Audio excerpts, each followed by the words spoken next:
একদিকে family card আর একদিকে মা বোনদের গায়ে হাত। কিন্তু আমাদের আদর্শ কর্মসূচির প্রচারে আপনারা বাধা দেওয়ার কে? আপনি কে আমার মা বোনকে টিজিং করা? আপনি কে আমার মা বোনদেরকে বেশি করা? আপনি কে তাদের গায়ে হাত দেওয়া? মায়ের জাতির অপমান বরদাস্ত করব না। আর যদি এই ধরনের কোন আচরণ করা হয়, আমি জাগ্রত পরিবর্তনকামী যুব সমাজ সহ সকলের প্রতি আহ্বান জানাবো, যেখানে এটা করা হবে সেখানেই প্রতিরোধ করে দেব। একদিকে আমাদের একটি বন্ধু সংগঠন, তারা বলছেন জনগণকে ফ্যামিলি কার্ড দিবেন এবং সেইটা দিবেন মহিলাদের হাতে। আবার আরেকদিকে এই মহিলারা যখন কোন একটা দলের পক্ষে, আদর্শের পক্ষে, নতুন বাংলাদেশের পক্ষে, হা ভোটের পক্ষে ভোট দেওয়ার জন্য বের হচ্ছেন, একদিকে ফ্যামিলি কার্ড আর একদিকে মা বোনদের গায়ে হাত। দুইটা তো একসাথে চলে না। এ দিয়ে একটি বার্তা দেওয়া হচ্ছে জাতিকে, বার্তা দেওয়া হচ্ছে আগামীতে এমন কোন দল যদি ক্ষমতায় আসে যারা এমনই গায়ে হাত দেয়, তাদের কাছে বাংলাদেশের একজন মা বোন নিরাপদ হবেন না। আপনারা আপনাদের আদর্শের কর্মসূচি প্রচার করুন, আমরা আপনাদেরকে ওয়েলকাম করব।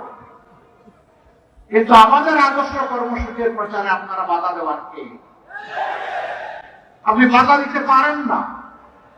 আমাদের কোনো মা বোন, আমার কোনো সহকর্মী যদি নির্বাচনে কোনো আচরণ বিধি ভঙ্গ করে, সেটা আপনি যথাযথ কর্তৃপক্ষকে বলুন, তারা প্রয়োজনে আমাদের বিরুদ্ধে ব্যবস্থা গ্রহণ করবে, আমরা সেই ব্যবস্থা মাথা পেতে নেব। কিন্তু আপনি কে হাতে আইন তুলে নেওয়া? আপনি কে আমার মা বোনকে টিজিং করা? আপনি কে আমার মা বোনদেরকে বেশি করা? আপনি কে তাদের গায়ে হাত দেওয়া? মনে রাখবেন, আমরা মায়ের পেট থেকে দুনিয়ায় এসেছি, আমরা মায়ের দুধ খেয়ে বড় হয়েছি। মাদের বুকের বিছানায় আমাদের নিরাপদ বিছানা ছিল। সেই মাদেরকে আমরা অপমান করতে দেব না। মায়ের জাতির অপমান বরদাস্ত করব না। আর যদি এই ধরনের কোন আচরণ করা হয়, আমি জাগ্রত পরিবর্তনকামী যুব সমাজ সহ সকলের প্রতি আহ্বান জানাবো, যেখানে এটা করা হবে সেখানেই প্রতিরোধ করে দেব। ছাড় দেবেন না।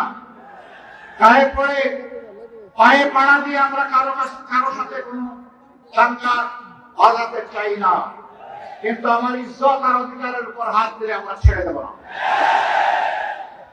প্রিয় দেশবাসী, যশোরে কাণ্ড ঘটেছে, আমি এসে শুনতে পেরেছি। আমি যশোর প্রশাসন এবং নির্বাচন কমিশনকে অনুরোধ করব, আপনাদের নৈতিক দায়িত্ব আপনারা পালন করুন। এরকম আচরণ আমরাও করলে আমাদের ব্যাপারে ব্যবস্থা গ্রহণ করুন।